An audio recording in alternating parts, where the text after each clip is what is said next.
السلام علیکم، welcome to haunted centre. یہ فرضی کہانی ایک گنہگار شخص کی ہے جو قبر میں ہر گناہ اور گنہگار کا انجام دیکھتا ہے۔ اس دن اتوار کا دن تھا۔ میں کافی تھک چکا تھا۔ بچوں سے کھیل کود، پھر شام میں پکنک پر گیا۔ سارا دن مصروفیت کی وجہ سے تھک کر چور ہو چکا تھا۔ بچے اور بیوی باہر لاؤنج میں ٹی وی دیکھنے بیٹھ گئے۔ میں جلدی سے سونے کے لیے چلا گیا۔ سوتے ہی مجھے اس دن عجیب سی نیند آ رہی تھی۔ جسم میں تھکاوٹ اور ہلنے کی جان نہیں تھی۔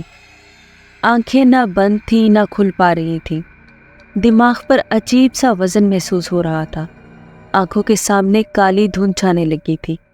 کانوں میں عجیب سا شور ہو رہا تھا۔ پاؤں درد کرنے لگے تھے، جیسے خون باہر نکلنے کی کوشش کر رہا ہو۔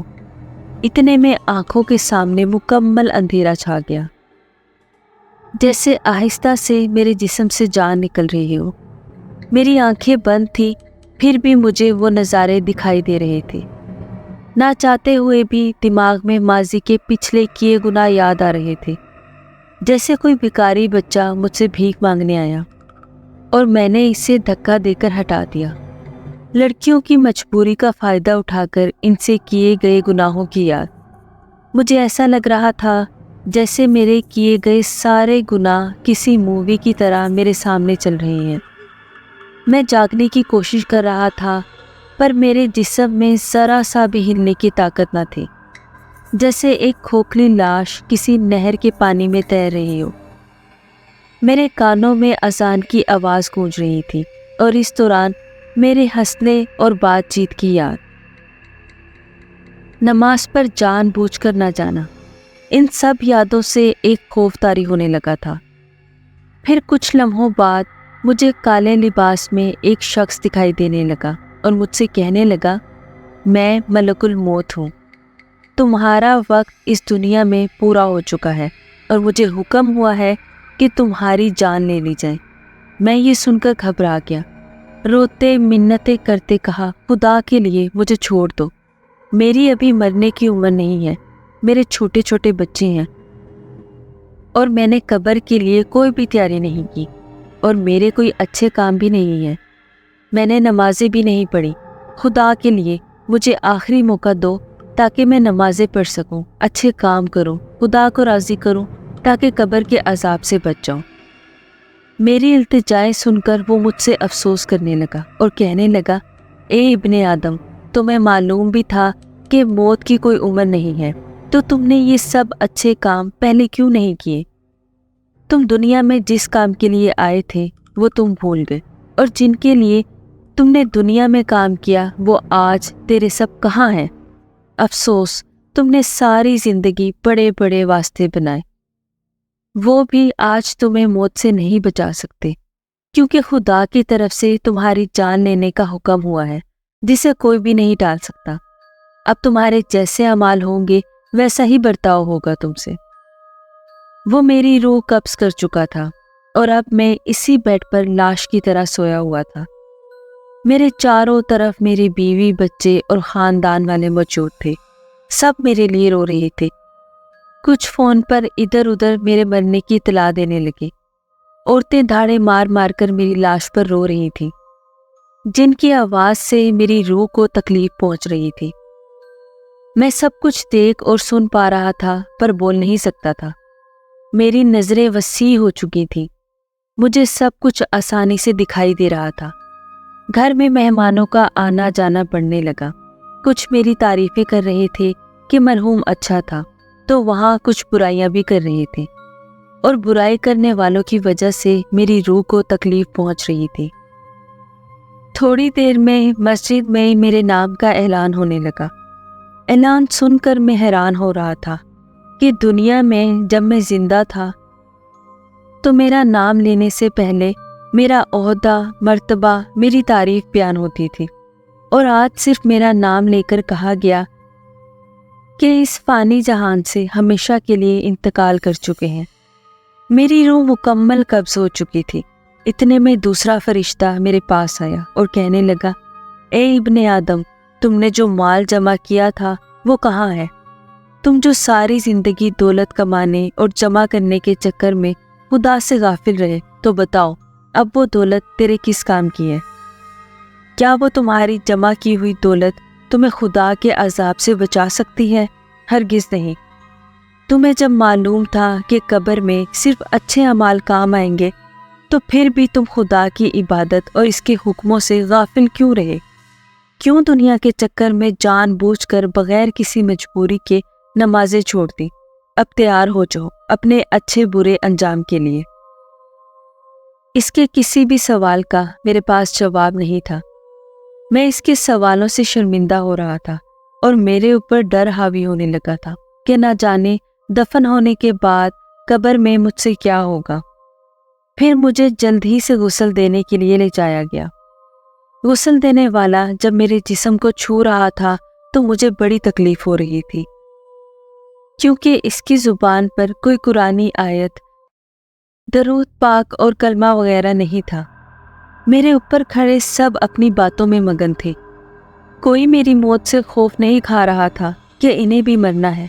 کسی کی زبان پر کوئی نیک کلمہ نہیں تھا جس سے میری روح کو سکون پہنچتا۔ میری روح وہاں گنہگاروں میں شمار تھی جسے لوگوں کی دعائیں ہی سکون پہنچا سکتی تھیں۔ تھوڑی ہی دیر میں مجھے غسل بھی دیا گیا، پھر مجھے چارپائی پر سلا دیا گیا۔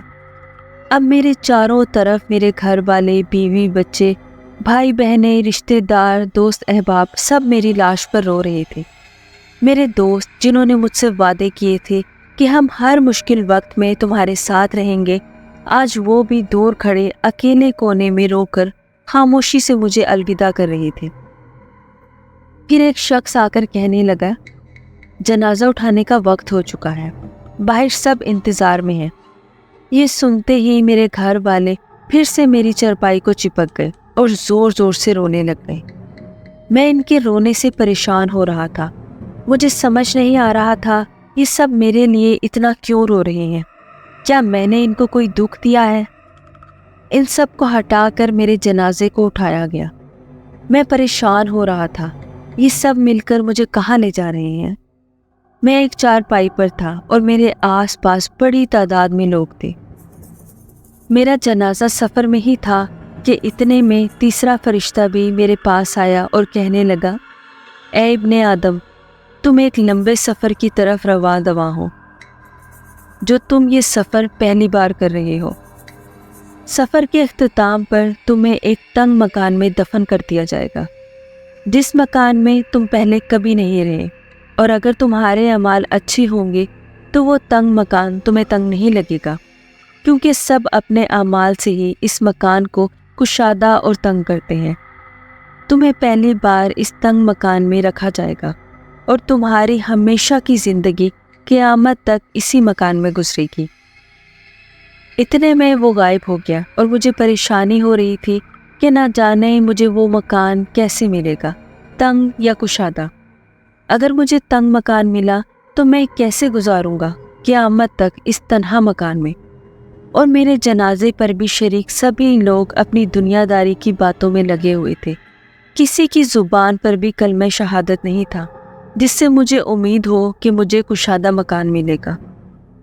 آخر کار میرا جنازہ قبرستان میں پہنچا، جہاں پہلے سے ہی میرے لیے ایک گڑھے کی طرح قبر کھودی ہوئی تھی، جسے دیکھتے ہی میرے دل میں خوف خدا بڑھنے لگا کہ نہ جانے اس تنہا قبر میں مجھ سے کیا ہوگا۔ میں اس ڈراؤنی تنہا قبر کو دیکھ کر پچھتا رہا تھا کہ کاش میں نے دنیا میں اس تنہا قبر کو روشن کرنے کے لیے اچھے کام کیے ہوتے۔ کاش میں اذان سننے سے پہلے ہی مسجد چلا گیا ہوتا۔ کاش میں خود بھوکا رہ کر غریبوں کی مدد کرتا، نیکیاں کماتا۔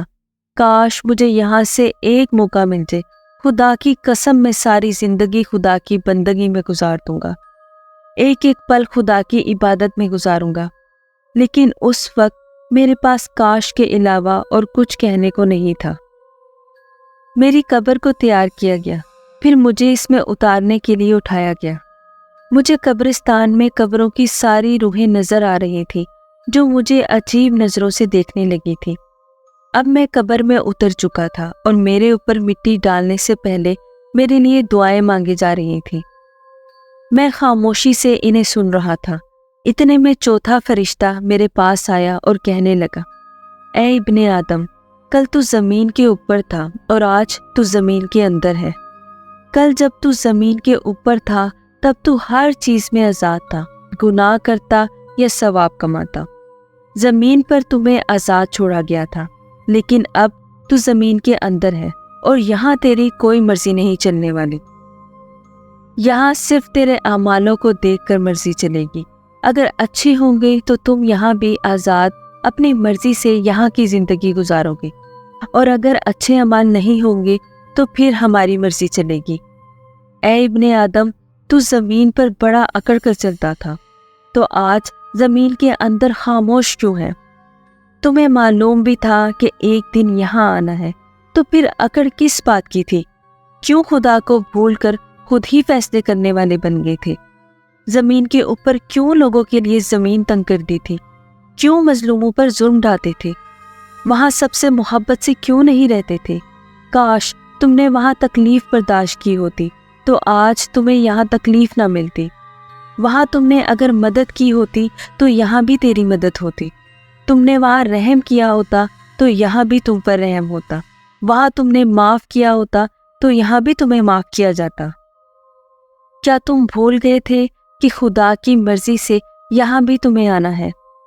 اس کے کڑے سوالوں سے مزید میری روح کو خوف ہونے لگا تھا۔ اب میرے اوپر مٹی ڈالی جا رہی تھی۔ وہ منظر مجھے ڈرا رہے تھے۔ میں چیخ رہا تھا۔ میں پاس کھڑے اپنوں سے چیخ چیخ کر کہہ رہا تھا، خدا کے لیے مجھے یہاں تنہا نہ چھوڑو۔ میں دنیا میں تم لوگوں کے بڑے کام آیا تھا، اب خدارا تم لوگ میرے کام آؤ، مجھے اس تنہا مکان میں اکیلا نہ چھوڑو۔ مجھے اندھیری قبر سے وحشت ہونے لگی تھی۔ کوئی بھی میری منت نہیں سن پا رہا تھا۔ سب جلدی سے مجھے دفنانے میں لگے ہوئے تھے۔ میری قبر پر مٹی ڈالی جا چکی تھی۔ سب مجھے دفنا کر اپنے گھروں کو لوٹ گئے۔ اب میں اس قبر میں تنہا تھا۔ مجھے وحشت ہونے لگی تھی کہ نہ جانے مجھ سے کیا کیا جائے گا۔ اتنے میں پانچواں فرشتہ آیا اور کہنے لگا، اے ابن آدم، وہ لوگ جو دنیا میں تیرے سب سے عزیز تھے اب وہ تمہیں دفن کر کر چلے گئے ہیں، اور اگر وہ پاس بھی ہوتے پھر بھی تیری مدد نہیں کر سکتے تھے۔ ان سے تمہارا جو بھی رشتہ تھا وہ دنیا میں ہی تھا۔ یہاں وہ رشتے تجھے نہیں بچا سکتے۔ یہاں پر تمہیں اپنے اعمال ہی بچا سکتے ہیں۔ آج یا تو تم جنت میں جاؤ گے یا پھر دوزخ میں ڈالے جاؤ گے۔ اب میں اندھیری قبر میں اکیلا خوف سے نڈال تھا، اپنے انجام کا انتظار کر رہا تھا۔ اب میرے لیے دنیا کی ساری رنگینیاں رونقیں ختم ہو چکی تھیں۔ یاروں سے محفلیں، نادانیاں، عبادت سے ناگواری، سب کے انجام کا وقت آ چکا تھا۔ میں خوف زدہ تھا کہ نہ جانے اب کیا ہونے والا ہے۔ اتنے میں قبر مجھ سے بات کرنے لگی، اے ابن آدم، اے انسان، تو بھی کتنا نادان تھا۔ دنیا میں اتنے مگن ہو گئے کہ یہاں قبر کی اندھیری اور تنہائی کو کبھی نہیں سوچا۔ تم نے اگر دنیا میں اس اندھیری قبر کو روشن کرنے کا سوچا ہوتا تو آج تیرے چہرے پر خوف نہ ہوتا۔ تم اپنے انجام کو سوچ کر نہ ڈرتے۔ تیرا خدا کو چھوڑ کر دنیا کی رنگین مستیوں میں لگ جانا، آج وہی رنگین مستیاں تجھے آگ میں لے جائیں گے۔ تم نے اپنے لیے دولت جمع کی اور ساری زندگی کرتے رہے، سال میں ایک بار بھی زکوٰۃ دینے کی زحمت نہ کی۔ تیرے پڑوس میں بھی بھوکی ماں کے بچے سو گئے، تم نے پوچھنا اور جانچنا بھی گوارا نہ سمجھا۔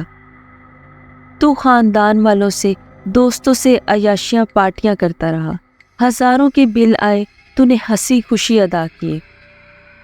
باہر ہاتھ جوڑ کر کھڑے بھوکے فقیر کو کچھ پیسے نہ دیے، تو آج تیرا وہ سارا مال تمہیں سانپ اور بچھو بن کر ڈسے گا، ڈس ڈس کر تمہارے جسم کی بوٹیاں نوچ کر کھا جائیں گے۔ تو یہ نہ سوچ کہ ان کے ڈسنے سے تمہیں موت آ جائے گی، نہیں، یہاں تجھے کبھی موت نہیں آئے گی۔ اے انسان، تو خدا کے عذاب سے کیوں اندھا بن چکا تھا؟ دنیا داری میں لاکھوں اڑا دیے، چند پیسے مسکینوں کو ہی دے دیتے۔ بیوی سے اپنا ہر حکم منوایا، کبھی نماز کا حکم بھی دیا ہوتا۔ بچوں کو مہنگی جگہ تعلیم دلوائی، کبھی انہیں نماز اور قرآن بھی سکھایا ہوتا۔ کم سے کم جو آج تجھ پر کچھ آیتیں پڑھ کر بخش دے، شاید ان سے ہی تیری بخشش ہو جاتی۔ اب کچھ دیر میں تیرے پاس یہاں منکر نکیر آئیں گے جو تجھ سے کچھ سوال کریں گے۔ سوال بہت ہی آسان ہوگے۔ تم اگر مومن ہوگے تو ان سوالوں کا جواب آسانی سے دے جاؤ گے۔ اگر تم مومن نہیں ہوئے تو کسی ایک کا بھی جواب نہیں دے پاؤ گے۔ اس کے بعد تم پر رحم کیا جائے گا یا عذاب دیا جائے گا۔ اب میں ان منکر نکیر کے انتظار میں تھا، نہ جانے کب آئیں گے تو کیا سوال پوچھیں گے۔ کچھ دیر میں وہ خوفناک چہروں سے آئے۔ وہ دو ہی تھے۔ مجھ سے پوچھنے لگے، تیرا رب کون ہے؟ سوال بہت آسان تھا، پر جواب دینے کے لیے میری زبان ساتھ نہیں دے رہی تھی، کیونکہ میں مومن نہیں تھا، میں نمازی نہیں تھا، میں خدا کا فرما بردار بندہ نہیں تھا۔ میں جواب میں خاموش رہا۔ پھر پوچھنے لگے، تیرا نبی کون ہے؟ اس بار بھی میں خاموش ہی رہا، کیونکہ میں دنیا میں عاشق رسول صلی اللہ علیہ وآلہ وسلم تو تھا، پر اس رسول پر کبھی درود نہ پڑھا، کبھی ان کا دل سے میلاد نہیں منایا، کبھی ان کی طرح بندوں سے محبت میں نہ رہا، کبھی ان کی طرح یتیموں اور مسکینوں کو اپنا نہ سمجھا۔ تو آج صرف اس نام کے عاشق رسول کا اپنے نبی کا نام لینے کے لیے زبان بھی ساتھ نہیں دے رہی تھی۔ پھر پوچھنے لگے، تیرا دین کیا ہے؟ اس بار بھی مجھ سے جواب نہیں دیا جا رہا تھا، کیونکہ میں دنیا میں دین کے قریب ہی نہیں تھا، دین کے احکاموں سے غافل تھا، جھوٹا تھا، مکار تھا، صرف نام کا ہی مسلمان تھا۔ جب انہیں کسی بھی سوال کا جواب نہیں ملا تو وہ غصے سے چلے گئے۔ ان کے جانے کے بعد مجھے قبر میں تپش محسوس ہونے لگی تھی۔ میری بائیں طرف سے ایک کھڑکی کھلی۔ اس کھڑکی میں سے آگ شعلوں کے ساتھ میرے قریب ہو رہی تھی۔ قبر میں بدبو بڑھنے لگی تھی اور قبر چاروں طرف سے تنگ ہوتی جا رہی تھی۔ آگ کی تپش سے میرے جسم کا بایاں حصہ جل رہا تھا۔ چیخ کر پوچھا، یہ مجھ سے کیا ہو رہا ہے؟ کیوں میری قبر تنگ ہو رہی ہے؟ آگ کیوں میرے جسم کو جلا رہی ہے؟ قبر سے آواز آنے لگی، اے انسان، قبر کا تنگ ہونا، بائیں طرف سے کھڑکی کا کھلنا، یہ سب تیرے اعمالوں کا کیا دھرا ہے۔ تو اگر دنیا میں خود کو تنگ رکھتا تو تمہیں یہاں وسیع قبر ملتی۔ اب تیرے چیخنے کا کوئی فائدہ نہیں۔ یہاں تیرے جیسے تیری طرح کے بے شمار انسان چیخ رہے ہیں۔ یہ سب تجھے پہلے سوچنا چاہیے تھا۔